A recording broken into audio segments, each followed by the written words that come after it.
Mercoledì 6 maggio, Santi Martiri Mariano e Giacomo. È il 126esimo giorno dall'inizio dell'anno, ne mancano 239 al termine. Il sole sorge alle 5:52 e tramonta alle 20:24. La luna si leva a mezzanotte e 41, tramonta alle 8:28.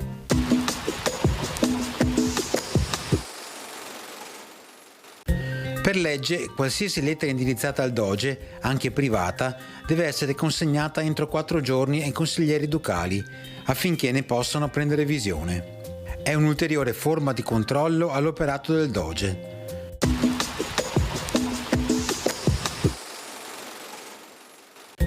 Le previsioni per domani: annuvolamenti e schiarite con piogge modeste a tratti più probabili su rilievi e zone limitrofe. Temperature in calo di notte e in aumento di giorno.